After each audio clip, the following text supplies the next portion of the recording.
Welcome to Micro-Digressions. This is Spencer Case. Hopefully, welcome back to Micro-Digressions. I hope it's not your first time joining us. Today, I'm here with Ben Burgis. How are you doing, Ben? I'm good. I hope it is their first time listening. I've brought some sort of amazing bump to the show, but perhaps it won't be. Oh, that would be good. Yeah, amazing bumps are good. So, how would you describe yourself? I'd say a left-wing pundit, but I don't mean that in a bad way. Yeah, I mean I don't love the term pundit, but I could accept commentator. And what are you working on right now? Right now I am writing something for Jacobin that's about the campus protests that have been going on about Gaza, and I'm also writing a final exam I need to finish for my class. Any big book projects in the works? I do actually, yeah. So I'm writing something. I'm co-writing something with Bhaskar Sankara from Jacobin and Mike Beggs, who is an economics professor in Australia, called The Blueprint, which is a sort of attempt to think through like a logistically feasible form of socialism that would accomplish the things that socialists want to accomplish, but wouldn't just be a economic disaster might look like. Interesting. So last time we had a pretty wide-ranging conversation on socialism. We talked a lot Mm, about Cohen and some other stuff. yeah. I wanted to kind of focus more on Marx this time, Mm, mm-hmm. and I guess your opinion on how Marx should be interpreted. Sure. So I remember you were saying that you weren't so keen on this idea of treating Marx as like a scientist Mm-hmm. as opposed to a moral philosopher. So I was wondering if you could say a little bit more about that. Like, is Marx giving an empirical theory, or is he giving a moral theory, or something that has moral and empirical components? Yeah, I'd say that last one. Marx clearly has moral views, right? I mean, there's some Marxists who are very keen to deny that, but I think that the denial is pretty implausible. That he's clearly making value judgments all the time. That's fine. And I also think that Marx is making empirical claims. Probably what we're primarily thinking of when we're talking about Marxism uh, are empirical claims. Like I think to make that more concrete, I think we're mostly talking about two things. One of them is a theory of history, and in particular, a theory of how it is that different modes of production, like feudalism and capitalism and socialism, rise and fall over the course of time. And the other is a theory of how one of those specific modes of production works, which is capitalism, right? So Marx's masterpiece, Capital, is really about that second question. It's a analysis of how capitalism works, and I think some of those claims hold up and some of them don't, and obviously it's a that's a big cluster of subjects, but of course, right, like I think that the reason to care about any of this, right, is ultimately that you have certain kinds of normative goals, that the reason to be concerned, theories of historical change beyond just intellectual curiosity, and about how capitalism works, I think is ultimately from Marx about a normative interest in getting rid of it. Marx actually saw capitalism as an advance on feudalism, as an improvement. Most definitely, yeah. So I wonder if you take that teleological kind of view Mm-hmm. from history, he has to say as well that all of the things about capitalism that he criticizes are steps in the right direction. So, Marxists are going to link colonialism and slavery and all this stuff to capitalism. They didn't just happen at the same time. They were like important aspects of the system. And I guess if Marx is going to say that capitalism is an advance on feudalism, Yeah. um, these are just further steps in the right direction, or because they're playing an important causal role in where this is all headed. I worry that that teleology has some like repugnant implications there. Yeah. Yeah, I mean, you're certainly not alone in that. I mean, lots of left-wing academics are critical of Marx for similar reasons. I guess I'd say a couple of things about that. There could be certainly things that are caused by the transition from feudalism to capitalism, or that maybe even partially constitute the transition, that are really bad, right? And presumably that's consistent with the idea that overall it's better that we have capitalism now than feudalism now. And even if we're thinking of B happening after A happens makes it more likely for C to happen in the future, then how that sort of translates into judgments about, I don't know, like let's say you were you know, you were somehow a convinced Marxist, long before Marx developed a lot of these theories, when some of those horrible developments that you're starting to talk about are starting to happen, right? I mean, like then it's still, even if you agree with the empirical judgment that this means that, that this is part of a process of capitalism overriding feudalism that makes it more likely that socialism will override capitalism in the future.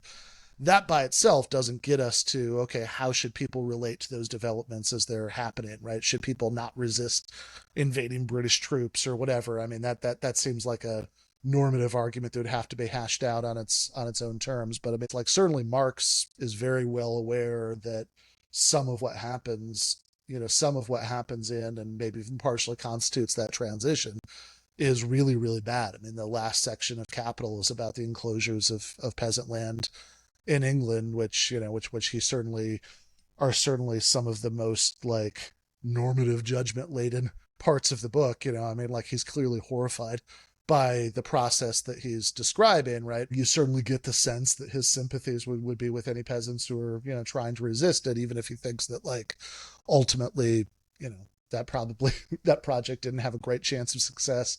And what we should focus on now is what this creates the conditions for in the future. Although you see Marxism as this normatively laden, morally laden kind of thing, like Engels certainly described Marx as like a counterpart to being like a counterpart to Darwin or somebody like that, Uh, who discovered important important laws. And so I'm wondering, what do you think some of the most important empirical discoveries Marx made are? I don't know that I would necessarily see things exactly the way that Ingalls does there, but certainly what are sort of empirical claims that Marx makes that seem important and plausibly true, right? Like then I think that the sort of core claims of historical materialism. I guess I'm gonna regress to bad habits and bring up G.A. Cohen for a second here. Say that that his Cohen's book, Karl Marx's Theory of History, is really useful for anybody here who wants to sort of get a very clear, very rigorous, very no bullshit kind of unpacking of like what some of those claims are.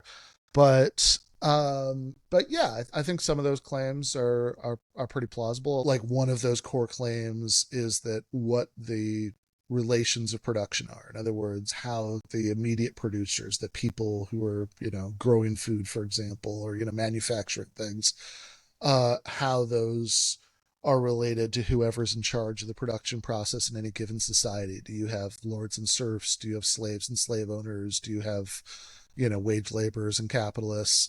That those relations of production are downstream of the development of the forces of production, the capacity of a society to produce stuff. And that seems pretty plausible to me that they have that first claim that the fact that you have capitalism everywhere, and it's it now, and it's totally wiped away feudalism and other forms of production almost everywhere on earth, right, seems to have a lot to do with the fact that capitalism is better than those other systems were at developing, the forces of production. And I think that the fact that like early pre-capitalist class societies sort of mostly overwhelmed, you know, the kind of egalitarian hunter-gatherer tribes you had there, like what, Marx would call primitive communism, also seems to have,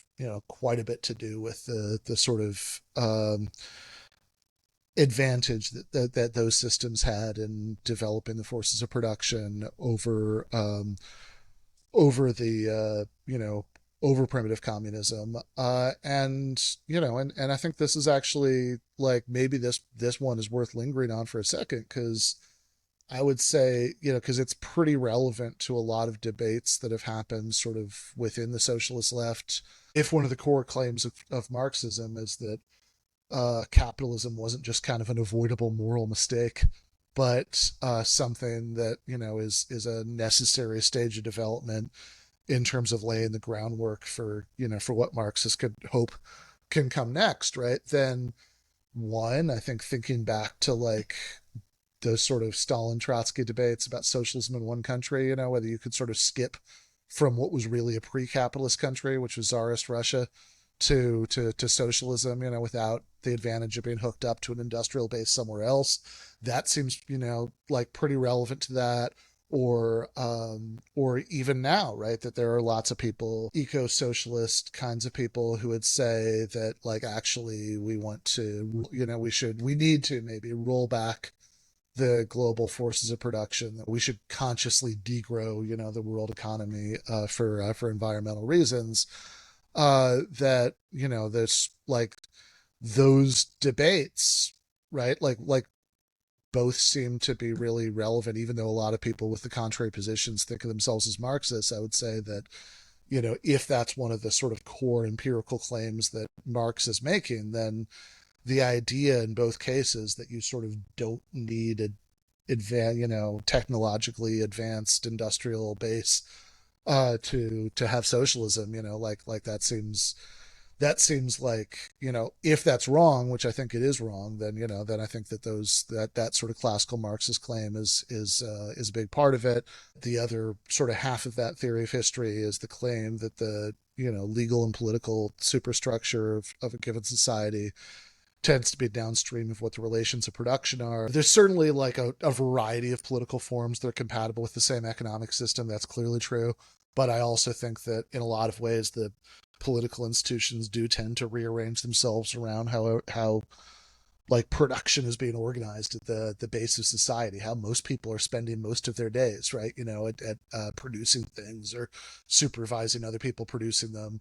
So yeah, I think all that's pretty plausible. And I also think that some of the, empirical claims that, Marx would make about the operations of capitalism, how, he thinks it is ultimately sort of a class society, the way that feudalism was, even though there are important differences.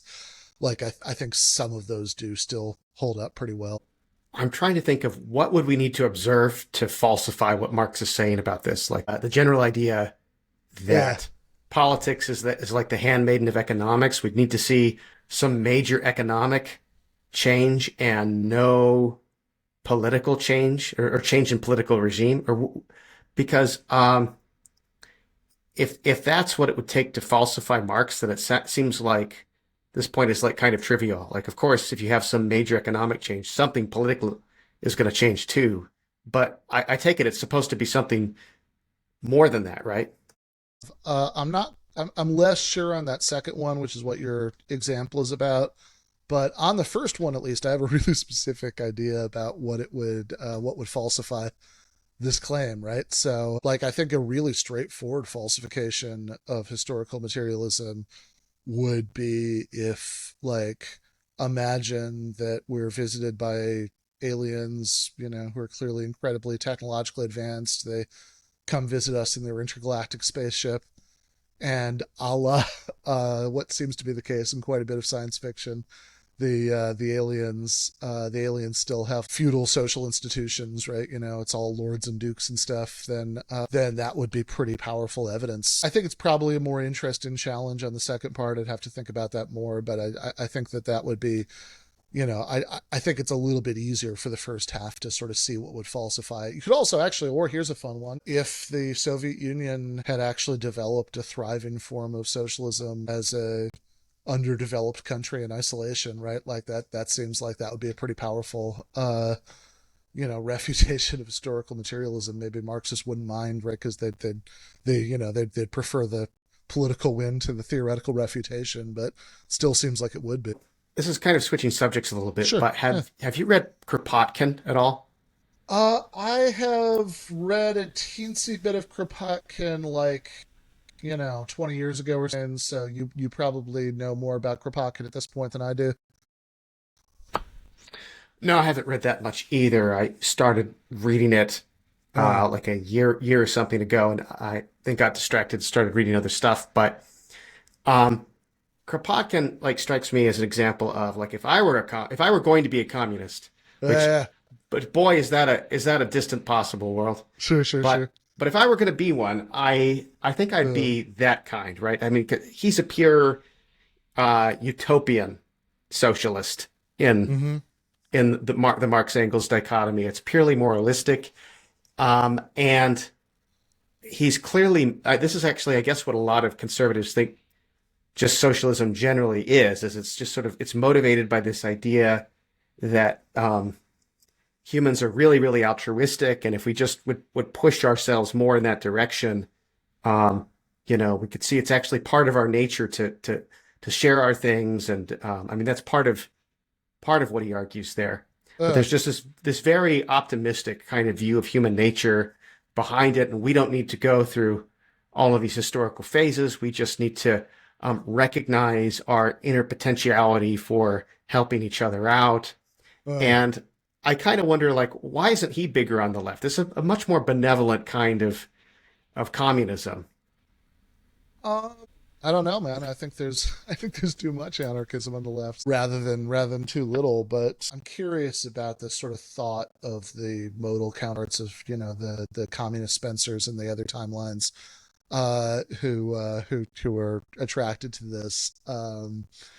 That like what other beliefs around that, right? They would have to change, right? So like, is it the case that actual world Spencer has like a more pessimistic view about human nature than these ones would have to, or I mean, where do you think the breaking point is between the two? Yeah, for sure, I'm more pessimistic. For sure, Yeah, I am. yeah, right. And it's like, so this is my thing has always been that, like, look how kind and cooperative are humans, by their nature. It's like, I don't know, man, this seems like a really complicated empirical question to me, that it's hard to sort of make big sweeping comments about, one way or the other, because I think it's, I mean, I think we're all kind of mixed bags, and we have our kind and cooperative side and our selfish and cruel side, and I've always liked that. I might have even quoted the last time we talked, I don't remember, but I've always liked the David Hume's essay about the immortality of the soul, where he says that we all float between, most of us float between vice and virtue, and he says, problem with like a just God trying to like sort people into who goes to heaven and who goes to hell is that most of us float between vice and virtue, and he says if you were going to go around the world trying to sort out the righteous from the wicked, so you could give the righteous a good supper and the wicked a good beating, then you'd have an incredibly hard time trying to decide who's right, because everybody's such a mixed bag. So like, look, I don't know. I don't have a lot of strong opinions about the human nature question, but my point has always been that I actually think the politics of this always seem kind of backwards to me, right? Like in other words, I'm probably the one who's missing something, because most people who, regardless of what sort of normative or political side they're on, right, like seem to have a different intuition than I do on this. But it seems to me like the political valence of the human nature debate, if anything, kind of should be the other way around, right? Like, in other words, um, like hierarchical economic arrangements aren't necessarily that big a deal if you can kind of trust that everybody's going to be kind and benevolent about it. That that if nobody's going to abuse their power over their employees, every if some people are suffering, don't worry about it. Then other people will just sort of like you know solve that problem with like private charity and all of that stuff. Whereas if it seems to me that the more you worry that people are going to give into the temptation to abuse their power over one another and will just sort of callously, let each other suffer on a, individual level, then the stronger the case is for more egalitarian and democratic institutions, right? So I mean, very roughly, the thought would just be that the more concerned you are that people abuse their power over each other, the better a case you have for spreading out power as evenly as possible. I agree with that. I just don't think that Uh, that gets you to political egalitarianism. If you I mean, one way to put the point, I guess, this would be like a Robert Nisbet kind of conservative point, which is that if you've got a state involved, and I know with mm. Kropotkin there isn't, but yeah, sure. Kropotkin, there's not a state, Yeah, yeah. but if you've got a state involved, and then you've got the masses, everybody's equal, then there's no one who can stand up to the state. Um, the state is completely uncheckable. But if you've got you know more inequality, there can be other locuses of power outside of the state. So I mean, this is why Xi Jinping and Vladimir Putin. I mean, they want to get rid of the billionaires. Why? These are people who have consolidated power enough to threaten them. But if you've just got They don't everybody who's they don't want to get rid of the billionaires. I mean, Xi and Putin. I mean, they have a. This is like, the independent ones, the ones that don't derive their authority from them. I mean, sure, like they want to get rid of the ones who are, who are a problem. But I mean, like they don't want to like they're not. Neither of those guys have the slightest objection to like their being billionaires. They just want the billionaires to be their friends. They're subordinates. Sure, I guess. I mean, I think that to a large extent, especially in the Putin case, I mean, he's the, I think I think he's the, I think he's the leader of a group of oligarchs that they have a that like he's kind of the ultimate mob boss of that arrangement, right? But I mean, like I think the others also see him as their guy, right? As the one who's sort of helping them, to secure their power and privileges. Yeah, I guess maybe another way of putting the point is maybe a part of my Uh, pessimism is that I just think if you've got power equally distributed amongst people, uh, it's not going to stay. It's not going to stay equally distributed for long. You're going to get some locus of power, you know, and then you're going to need another one to resist that one. Um, and if you try to smooth them all out, you'll end up with just one strong man and no one to stand up to the strong man. yeah, I guess one immediate thought about that is I'd be curious why this doesn't apply. Well, I mean, maybe it would. Right? You said earlier political egalitarianism, so I guess to rephrase this more neutrally, I'm curious how much this is just an objection to economic egalitarianism, and how much of it would also apply in the political realm, right? Like is this an objection to because it certainly could be, right, to just having political democracy as opposed to like they have a under the sort of political arrangements that you tend to have under feudalism. You have it's not just like you have you know you have the state, and then all of these citizens. You have like an abundance of separate power centers, right? That the under that system, right? Like so is so yeah. I mean, I guess I'm curious. Like, is this to what extent is this also an objection to political democracy, or sort of only to economic democracy?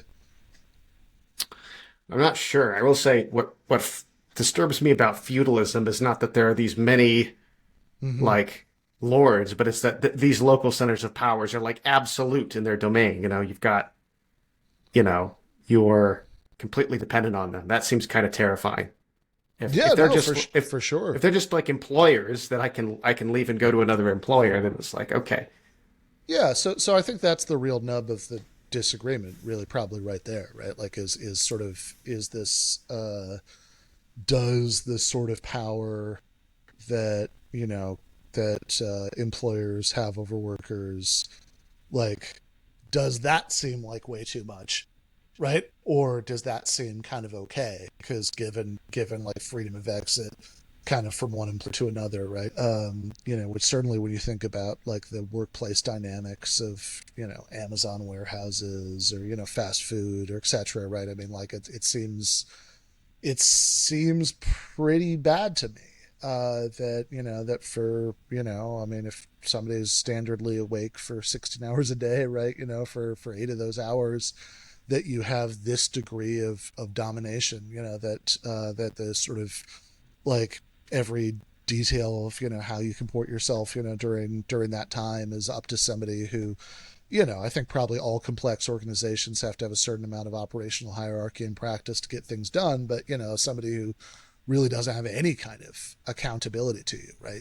That the sort of your only way of exercising power within that arrangement is just to quit, and even that you don't want to do too many times, right? Because the more you do it, right, like then certainly unless the labor market's so tight that they can't afford to care, right? Then the more you do it, the sort of worse it looks. The when you're applying for for the next job, right? Like so that seems pretty bad, right? It seems like certainly at least, and actually, sorry, I would be like curious about this because like just to kind of explore, it's like, look, I kind of know where the opinion our views diverge in terms of like long-term horizons, right? That like I think it would be better if we didn't have capitalism at all, right? Like, but I am also curious to what extent they diverge, like closer to home than that, right? Like, in other words, like it seems like a really good thing, like civilizationally to me, that we have the sort of power of employers is to the extent that the power of employers is curbed by like strong labor unions or really strong regulatory state, like those seem like pretty unambiguous goods to me. And I'm curious if we've sort of already diverged on that, or if the divergence is like further out from what already exists. I guess I want to concede to you that the kind of power that employers have Yeah. can still be pretty bad. Like Yeah. you know, I, as someone who is on the philosophy job market Yeah. frequently, for a 1 year contract, it's like I feel like my position is pretty precarious economically.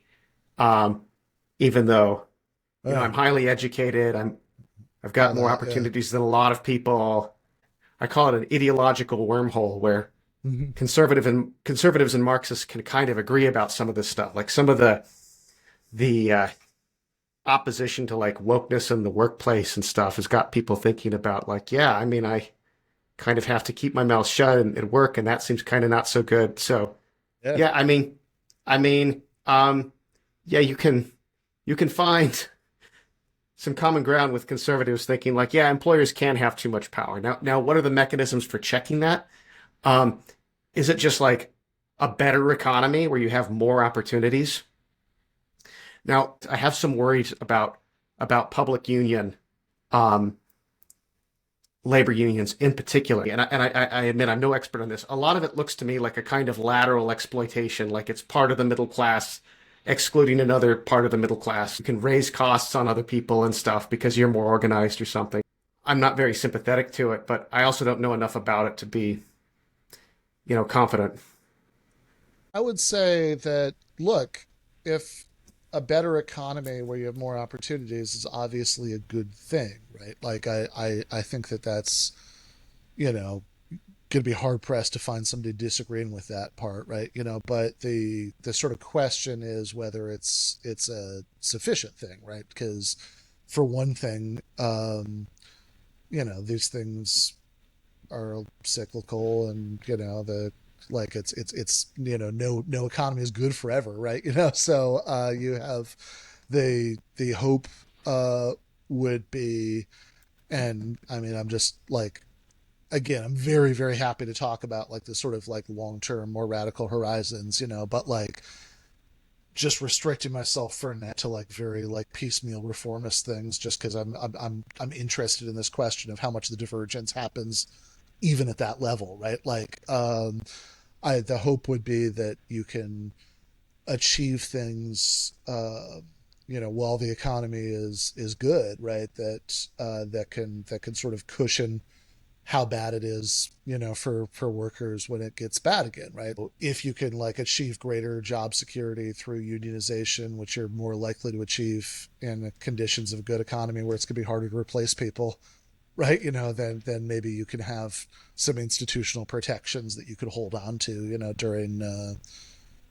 during periods of downturn. I mean, like and then yeah, I mean, I know there's also a sort of nest of disagreements that you kind of raised with the point about uh, public public sector unionization. I mean, my basic bias about this is that it doesn't actually seem to me like a lot of people like public school teachers, for example, are doing nearly as well as I would like them to. Right? Like, I'm certainly not bothered by the idea that they've sort of managed to coerce too good a deal for themselves. I think you should be able to fire them for being just grossly incompetent. Like, I think that should be a thing. And I've known Well, some people. I've known some people who uh, who have, were protected by this. Where I thought, oh, come on, you're barely even phoning it in. it could be that maybe once we got into the particulars of these cases, I would agree that your friends should be fired. But like, there is this sort of odd inconsistency, it seems to me, between the view that I often see that like, oh, we should be like really worried about too much of a tax burden on rich people, because if the even if they have like really good incentives economically for for doing for striving and winning out in market competition, if the incentives aren't quite as good as they would be otherwise, then we're worried they're not gonna lay enough of those golden eggs. With the sort of relative lack of concern that I often see in the context of conversations about like public school teachers, with like, look, I mean, surely the by similar reasoning, we should think that the better a deal we can offer for teachers, the better candidate pool that you're going to have to choose from, and all of that, right? I mean, I think the market could do a better job on education than what the state is providing. I mean, come on. The civics polling has just like been abysmal, like forever. Sure, Uh, but like, but is that because that we haven't just like gotten the state out of the education business and let the market do its thing? I mean, I would note, for example, that the country that people often point to as having the best schools in the world Finland. is Finland, Yeah. where they don't even have private schools. I mean, this is the like it's all the state, right?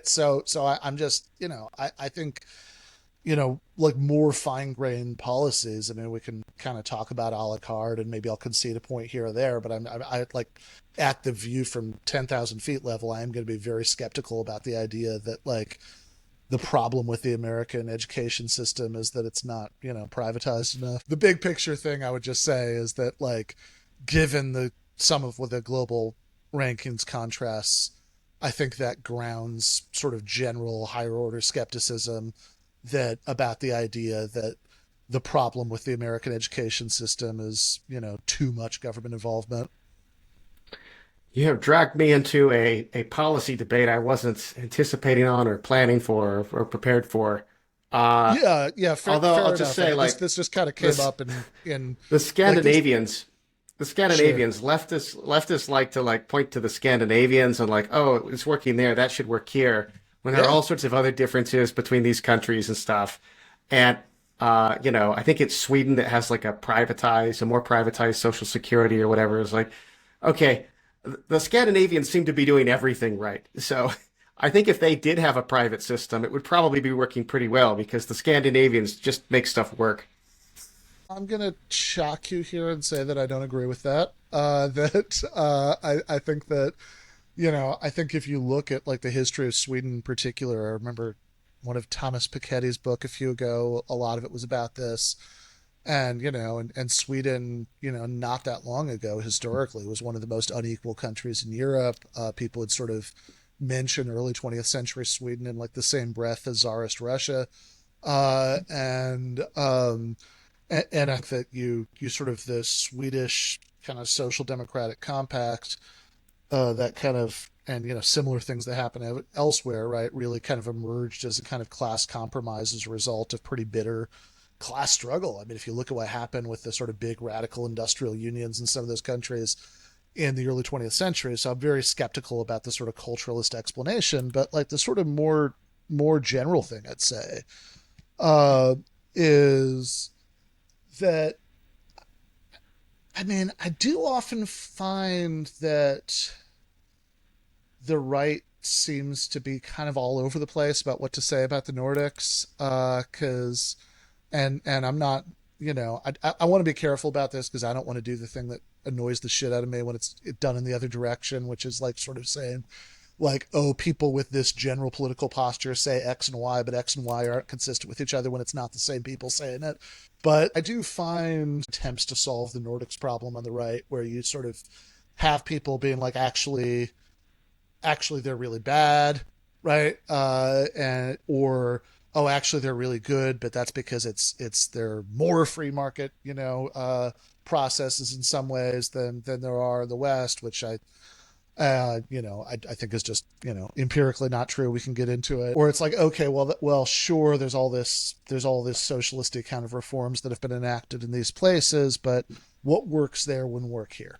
And certainly to the extent that people are going with option number three, I, the thing I always want to press them on is the sort of causal mechanisms that make sense, right? Because if it's just sort of saying, uh, because the thing that I see way too often is people just sort of pointing at differences without explaining why these are disanalogies that are relevant to this context, right?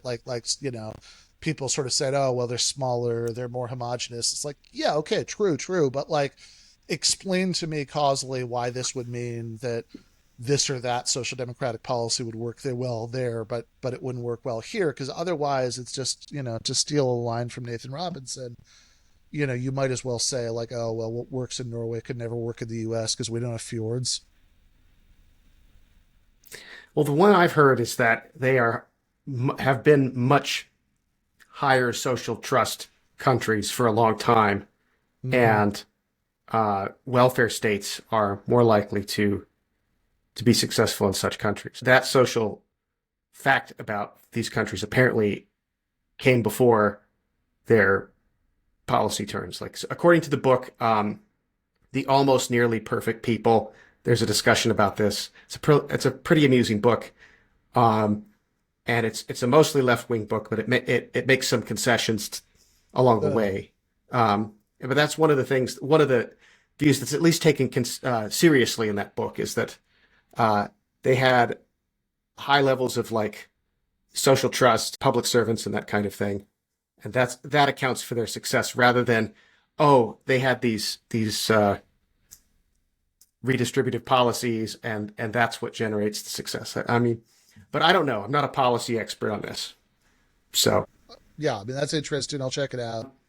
I want to ask you about something totally Sure. different then. Yeah, please. So, one of the things. So you've obviously read a lot more Marx than I have, but one of the things that I think is worth emphasizing, and it's one Uh, reason I'm suspicious. I'm suspicious of Marx. yep. Um, is I think we can talk about various ideologies, not in the Marxist sense, but just in the political belief system Sure. sense, as having um, like motivational or conative profiles as well as like propositional content. If you want to ask like what is conservatism, like there are different people will define it in different ways, but it seems like it it's not just like a list of propositions you accept. It seems like you have to have a certain kind of like maybe warmth towards the established order, maybe combined with some kind of fear or uneasiness with change or certain kinds of change. Maybe fear of what strike you as utopian projects and that kind of thing. Um, and let's go to a really bad one, just not because I'm trying Sure. to make the comparison with Marxism, but just Yeah, but because you're this is really to clear. illustrate it. Yeah. Yeah, as an illustrative point, Nazism. You just Yeah. can't be a Nazi and not be hateful, right? Like, Uh-huh. uh, you know, to be a Nazi is to be hateful. Uh-huh. You could imagine someone who's a convert to the party back in like 1933 or whatever, who like accepts some of this stuff, but isn't really like a hateful person. And they'd be like, Hans, you're just not getting it. You've got to really hate the Jews. You know, you can't just like accept that there's this problem. You got to really hate them like viscerally. Okay, so I have thought that it's maybe part of the motivational profile of Marxism, at least from the Marx I've read, it seems like he's often very contemptful. He has a contemptful attitude of like the petty bourgeois, and he has this impatience towards the established order of a certain way. And I don't know. I see like I can, and this is kind of where I want to put a critical wedge is so you could say like with Stalinism, Maoism, all this stuff is like, oh, it's ideologically, it's not propositionally the same as Marxism, um, particularly because of the Soviet Union skipped a step in Yeah. development according to Marx's system. Okay, and yet I want to say, but it's got the same motivational profile. Like you see Marx's contempt like distilled and concentrated in Lenin's writings, or at least I do, in State and Revolution, various other things he said. He's just a very, I don't know, there's this ruthlessness to it that I think there you have a thread that you can connect from Marx to these authoritarian regimes that you want to distance and say are not maybe they're not really real Marxism or something like that. Oh. And I'm willing to concede that. I'm like, okay, I'm willing to concede that they're not.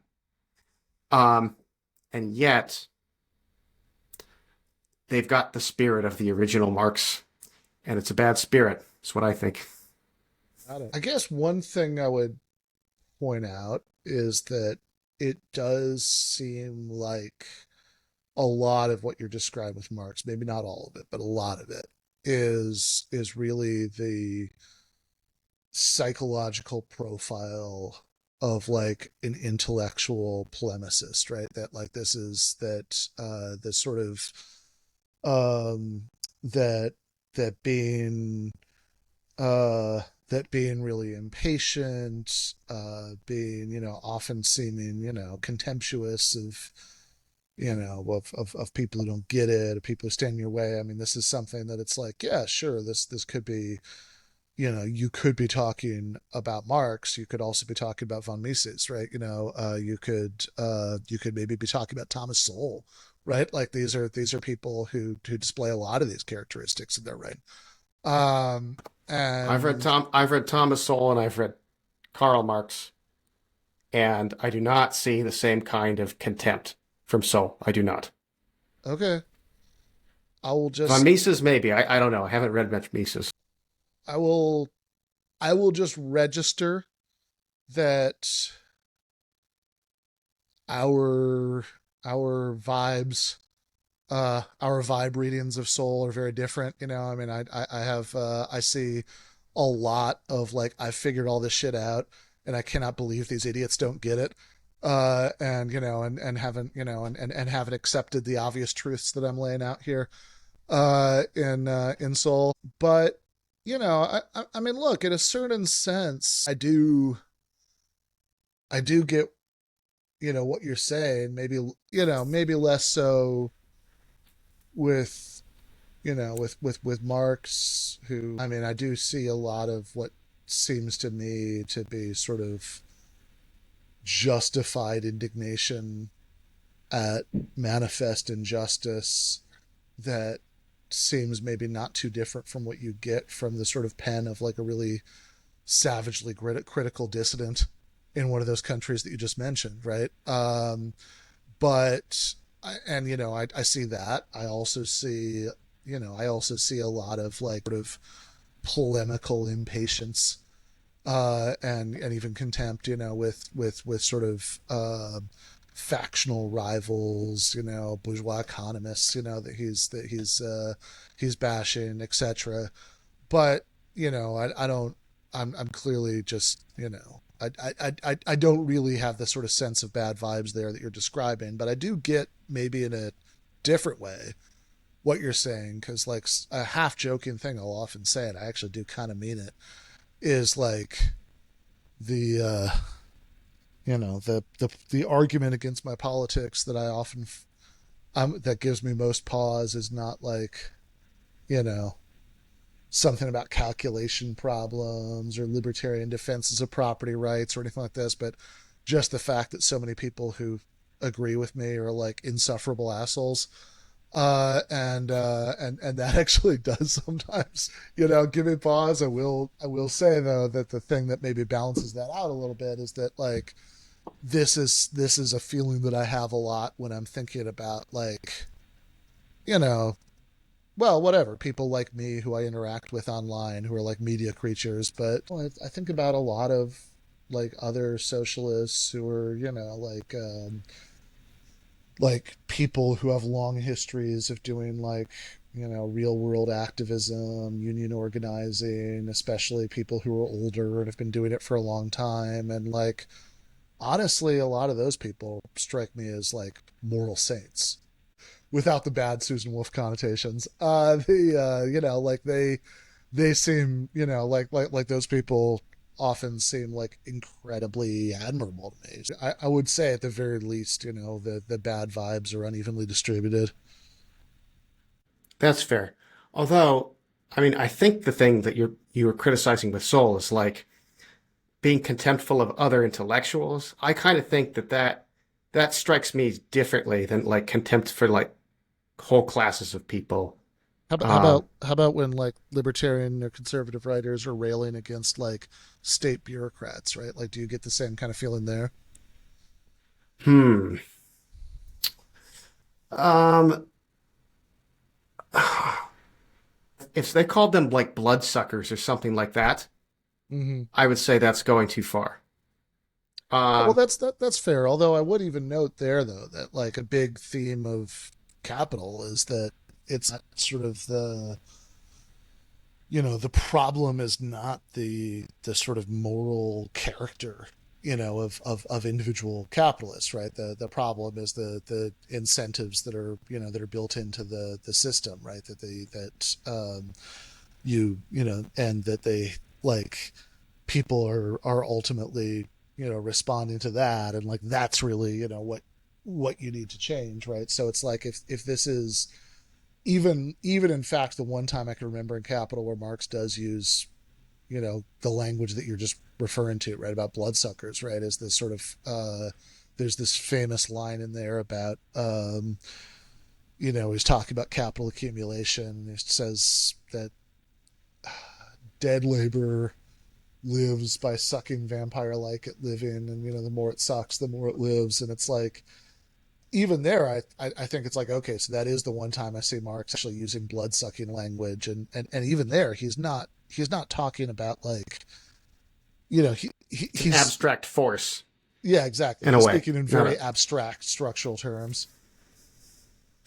well, I can't cite chapter and verse of Marx, but I just remember reading him and getting this sense, and maybe it's biased, maybe I'm Huh? predisposed, but I don't know. I got this, and I thought that this isn't just someone who is throwing sharp elbows at other intellectuals, but who really looks down at people and sees them as I don't know, pawns or maybe not pawns, maybe debris in the course of history, this inexorable force of history, makes it a little bit hard to take them seriously as moral patients, I think. And I'm not seeing, and part of the reason I bring up Kropotkin is because that's proof that I can read a communist and think this person is motivated by genuine love of humanity. I don't feel that way about Marx, and I don't know. Am I being unfair to Marx with that? I mean, I think so. I would, right? But yeah, I mean, I think that, I mean, I think that Marx is ultimately, motivated by caring much more about most of the residents of the society that he's in, than like sort of standard liberal conservative, intellectuals at the time that he's writing, right? That they have a that like uh that that rather than saying like, oh, these people who are working 18-hour days in factories, that this is just like the price of having a thriving economy, and anyway, probably if they were industrious enough they would have gotten ahead, that he's like really concerned about the thwarted human flourishing of these people, and that he really he really sees them as having the potential to sort of run society for themselves, and not be pawns, right? So I mean, I don't know how compelled I feel to sort of like argue for his personality, but like I do see some more positive motivations there. Yeah, and I don't want to make the mistake of like this was a bad person, so screw his ideas. Yeah, right. Like I would maybe think that, like, I mean, whatever. I mean, in some ways, I think he's a very imperfect person. I don't think he was a great husband, for example. But I do see some much more benevolent, motivations underlying the work. I guess I want to ask what you think about the so-called Marxists, the as far as Uh, the Soviets, the Stalin, Mao, like that sure. kind of stuff. I used to want to make the argument that like these were real Marxists and this is just the fruits of a terrible ideology. But I'm not going to make that argument here. I want to Uh, say something different. okay. Let's just I'll just grant you that like this isn't true Marxism in some sense. Um, okay, so how do you analyze what happened there? Sure. Um, how do you think of these regimes? One of my main objections to capitalism is that I like democracy so much. I don't think it should stop at the entrance to the workplace, and I'm sort of bothered by this kind of relations of domination that that like take up so much of people's lives, and so given that democratic impetus, right? I mean, I'm obviously not going to be a fan of authoritarian one party states, where people have it's I mean, I think as with like what we were talking about at the beginning about the transition from feudalism to capitalism, I don't want to, I don't think we should go too quick to generalize about all aspects of societies, right? I mean, that that you can have like some good things that happen in the context of of a social setup that I'm not a fan of, and some and vice versa, right? But I mean, like, just a sort of general evaluation, right? I mean, that's not what I want, right? I'm not necessarily that like attached to my kind of mirror image of what you just said, is that I used to be very invested in saying that this is not socialism, and it's like I think that like all the reasons that I thought that, right, like, are still things that I more or less stand behind. But I also think that like maybe that's like a not super interesting verbal dispute, and like it's and maybe that's just not the hill to die on, right? Like it's like I don't, if you want to say there are ways of defining socialism where it would come out as socialism. There are ways of defining socialism that would come out as non-socialism. But I think maybe it's not that helpful to get caught up in the semantic issue and to just say like, look, if we're using the word socialism broadly enough that this counts, then this isn't the kind of socialism certainly that I would advocate, right? Like, Yeah, I guess my line now is I don't care whether or not you uh, call it's Marxism or not real communism or real communism. uh, The thing is, I just want to hear it. I don't want to hear those things condemned, right? Like, sure, yeah, and and yet I keep having conversations with people on the left who are unable to really condemn them with gusto. They're like, oh, it was motivated by a good idea, or there's some kind of qualification there. So, like, if it's not real Marxism, you shouldn't feel any impulse to defend it. If it's not, or if it's not the right kind of Marxism, you shouldn't feel any impulse to defend it. But I just find it rare to hear people. I mean, this is a very old conservative complaint. yeah, Like the name Mao doesn't have the same, I don't know, connotation as Hitler, uh, in people's minds. And I would be willing to accept that Hitler deserves sure, a special kind uh, of disdain. No one accomplished the kill rate that the Nazis did. yeah, Um, at the height of there are things about the Nazis I think I can agree are the worst of all. yeah. Um, but there are other regimes that are really pretty bad, and I want to and I would like to hear them condemned at like I don't know 50% of the same intensity. Sure. Look, I'll have a, this will be like that Chappelle racial draft sketch where we have to, we're going to do some complicated negotiations here that like I'm gonna insist on an at least 5 out of 10 condemnation of Pinochet, and then but yeah, look, I think that I think that those are bad. I'm happy to say so. I mean, I I think that um, I think that the conversations that you're having, I think they're, so I guess I'd say two things about those. One is that I would just point out that there has been an uninterrupted tradition of Western Marxists saying a lot of these things since like before Stalinism even, right? Like, going back to like Rosa Luxemburg in 1918, when she's writing her pamphlet on the Russian Revolution, and and she sees sort of bad proto-authoritarian things, and she's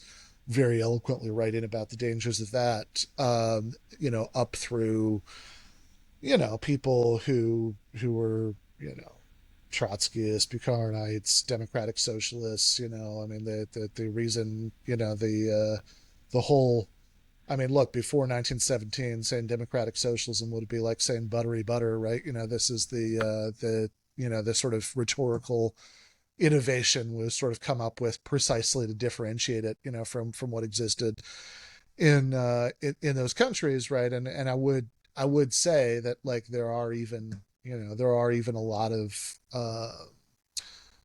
I think there are a lot of socialists who I'd admire who, if you kind of look at their track record back in like the 60s, 70s, 80s, are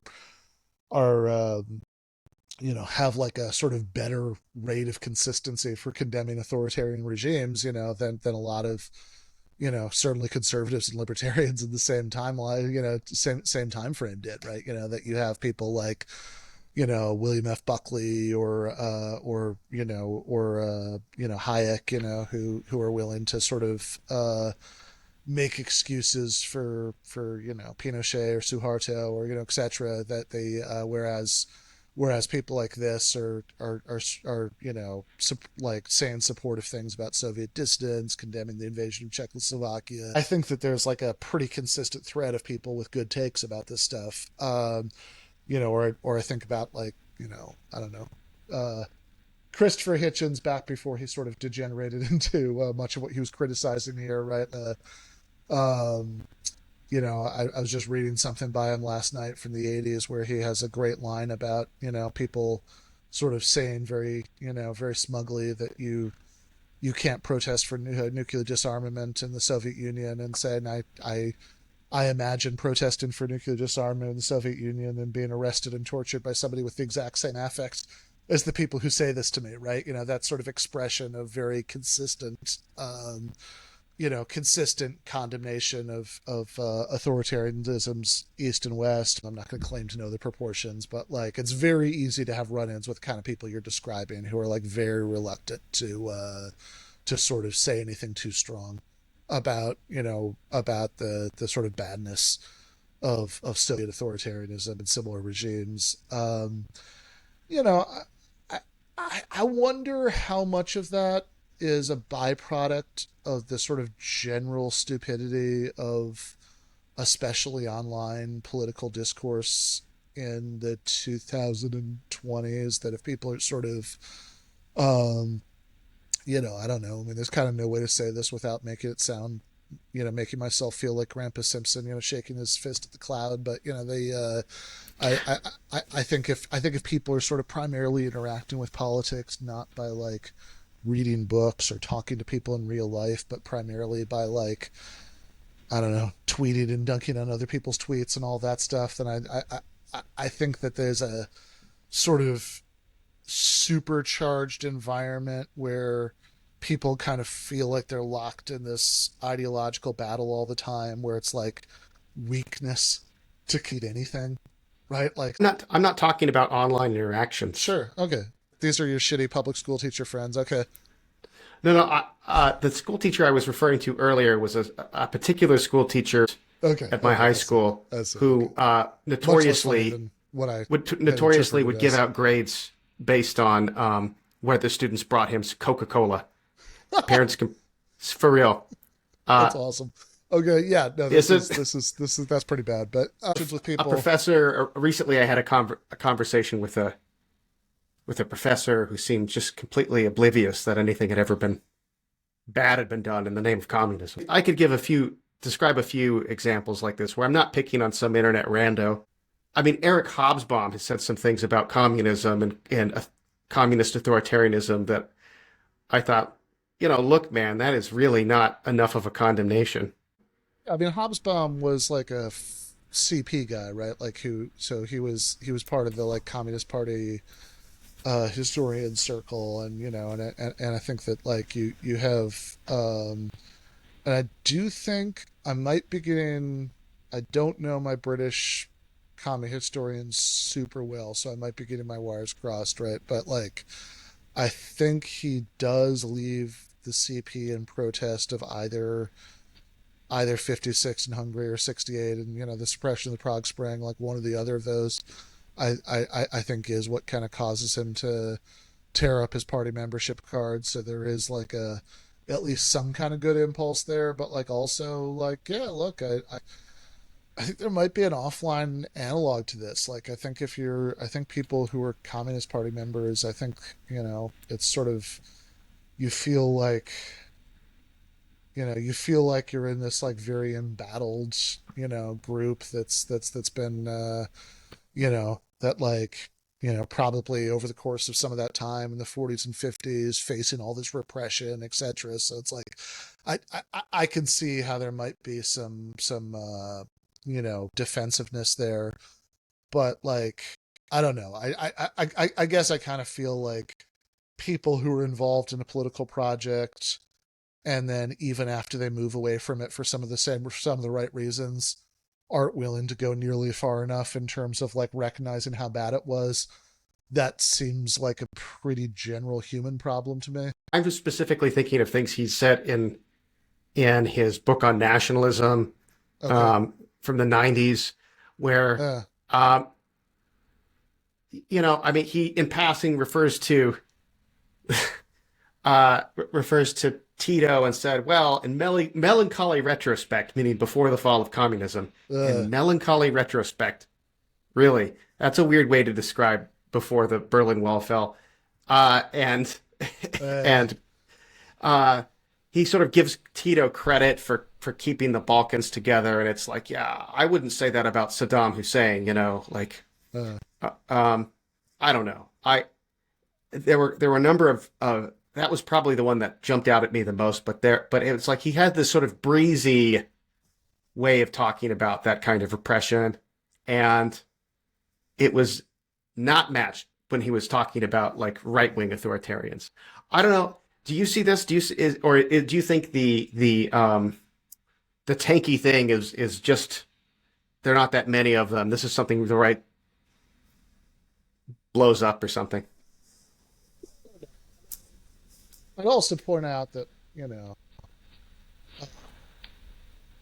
like, there's a pretty big gap between Tito and Saddam Hussein. I mean, as far as like, look, there are obviously like multi-party democracy and free speech and all that stuff. So that's a standard that neither of these countries reaches. But There were no Kurds. There were no counterpart to them. yeah, Yeah. I mean, if anything, I mean, this is the sort of triumph of the kind of right wing nationalist forces that often the West had encouraged for anti communist reasons is what led to the closest equivalent to those atrocities happening in the 90s. But like, yeah, look, I mean, I think there are bad and authoritarian things about Tito's Yugoslavia. I don't think it's nearly as bad as I mean, as like, I think as on the spectrum of authoritarianisms, it's not necessarily like, on the more egregious end, but like, I do, I guess, look, I think that it is plausible to me, right? That Eric Hobsbawm is probably, is probably much harsher in his condemnation of authoritarian regimes that he's more politically distant from, right? That which I also, and like I think that that's like a fair criticism, if so, right? That but I would also say that that's a fair criticism you could probably make of a lot of people, right, in a lot of parts of the political spectrum, right. I think there are a lot of right wingers who might, like, for example, acknowledge that Pinochet was bad, but they sure seem to be a lot more excited when they're denouncing Castro. I'm so surprised you haven't dusted off the old Buckley thing about Franco. I was Oh waiting yeah, for I was that. actually thinking about that earlier. It's gotta mix these examples up a little bit so it doesn't get too stale. I think uneven denunciation Uh, is probably we can write that up to ordinary human bias and weakness and to be the baseline of what we would expect of people, even though it's not good. But uh. actually going out of your way to offer defenses and I don't know. Yeah, that's much worse, right? That's Yeah. clearly much worse. Like, if and it's like, okay, you asked a question I didn't really answer a minute ago about essentially how big a thing this sort of tanky issue is. It's like, I don't know, right? Like, I've certainly I've certainly talked to plenty of people who do have those views. It's clearly a thing that's out there. It's certainly not the views that you probably get from the most prominent, you know, kind of representatives on almost any dimension, right, of like the radical or socialist left, right? Like, this is I mean, if there's like one guy who's like sort of the um like probably the biggest like kind of rock star produced by American, left of liberal leftism, in the last bunch of decades. It's Noam Chomsky, who's like, some kind of weird quasi anarchist social democrat or something, but like, whatever, like, he's, but, certainly like never pulled any punches in like saying that he thinks Stalinism was really bad. That, obviously we're talking about a much smaller level of impact here, but even if you think about the sort of biggest socialist like magazines, in the U.S., your Jacobins, your Current Affairs, right? That they have a. I'm sure you can find things that you think are too soft, but I mean, you're certainly not going to find those sort of, you know, proactive defenses of those regimes in their in their pages. So it's like, look, it's clearly a current of thought that exists. I don't know that I'd want to try to quantify it, but like I do think that I do think that there are some reasons to think that it's a minority, even if it's even if it's not as small a minority as I'd like. I mean, it drives me crazy. And, whether it's in sort of the kind of classic tanky stuff, or, the sort of, uh, you know, people who are, going to go beyond what I think is like a correct denunciation of, you know, human rights abuses in Gaza, to like sort of say actually Hamas is great or whatever. It's like, this is like the beyond being wrong on the merits. Like I just always think it's like, man, if you were being paid to say these things by your political enemies, I don't know how different it would be. It does bother me that like the stuff that went on under Mao is so completely unknown to the average American. Like we have new movies about the Holocaust every year, and has there ever been like a Hollywood movie about the Cultural Revolution? Like, has there ever Not a been one? whole not a Hollywood movie, but I will say there's the there's a Netflix show, the Three Body Problem, that just Yeah, I came know. out. That And this is getting waves because it's the first. There's one Cultural Revolution scene here, and it's the only exposure we've had to it on TV that I'm aware of.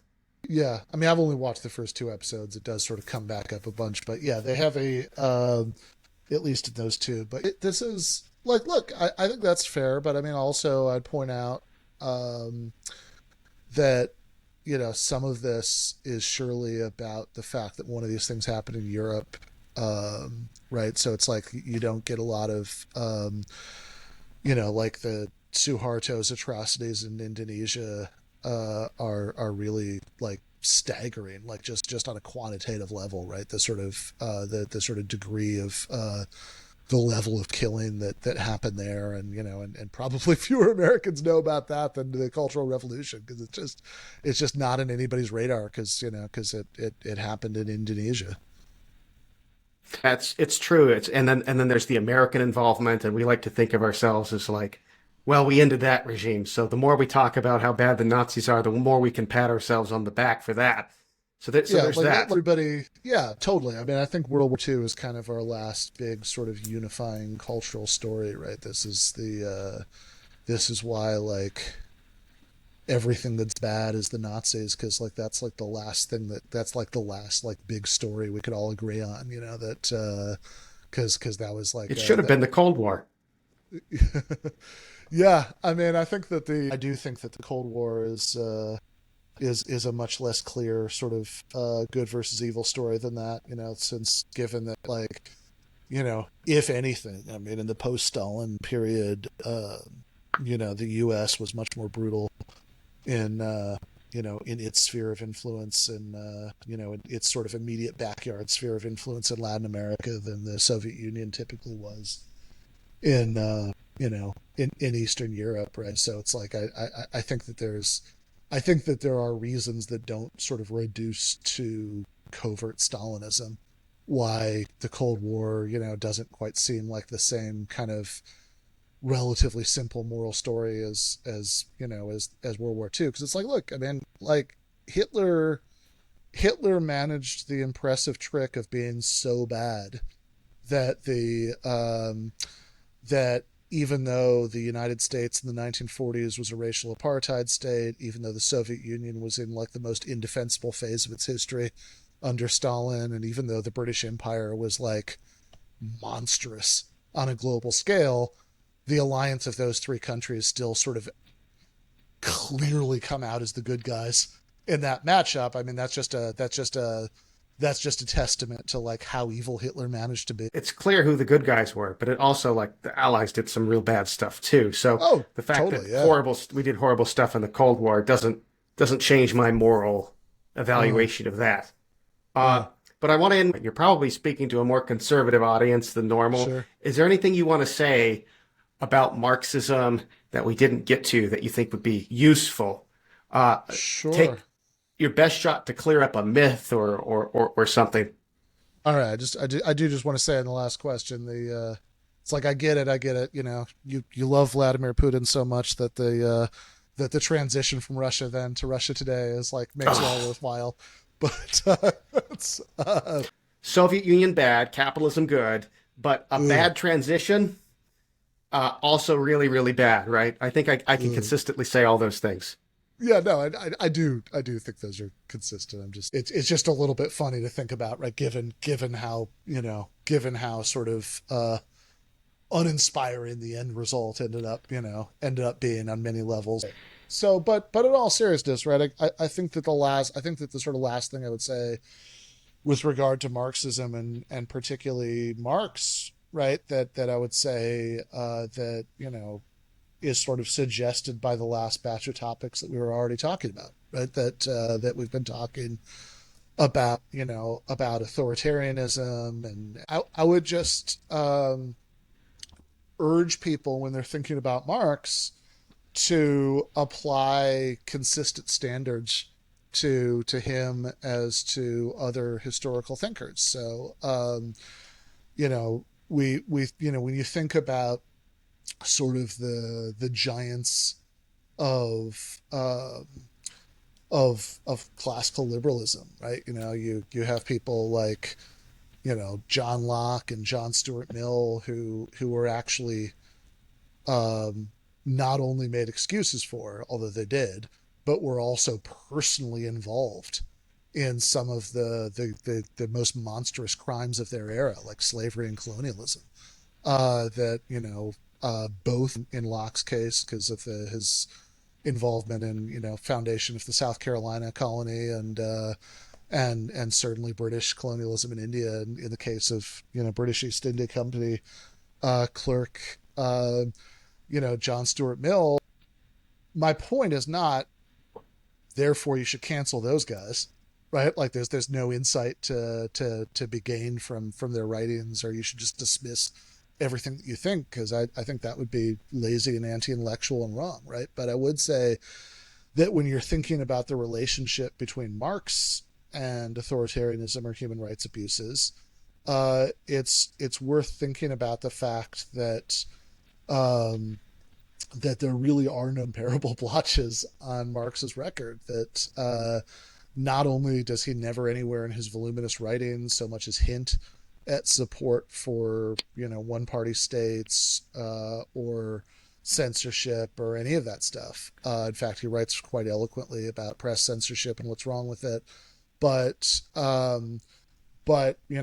unlike your Mises and Hayek's and Friedman's, he never he never makes excuses for any authoritarian regime that exists during his lifetime, and in fact his model for what the rule of the proletariat should look like, the sort of real existing historical model that he points to is the Paris Commune, which is in 1871, which is an experiment in radical democracy. Some of the features that he praises about the Commune in his pamphlet Civil War in France include the fact that all elected officials are recallable by the constituents at any time and for any reason. They transfer some factories to that were abandoned by their owners to go to Versailles to associations of workers, and in fact, as far as I know, right, the only political leader, the only head of state who Marx ever liked enough in his own lifetime to send him to so much as send the man a friendly telegram was Abraham Lincoln for standard anti-slavery reasons. So I would just say that when you're whatever sort of standards you choose to apply to historical thinkers, I would just I would say that the sort of demerits that you might give somebody for people who were born after died, sort of claiming their mantle while doing authoritarian things should probably be much less than the demerits that you would assign for people actually supporting authoritarian things in their own lifetime. I think that's pretty generous to say that there's nothing in these writings supporting authoritarianism. I don't see anything in his writings explaining what's supposed to check state power either. But okay, we could go on, I think, for a long time. Thanks so much for joining me, Ben. Thanks for having me.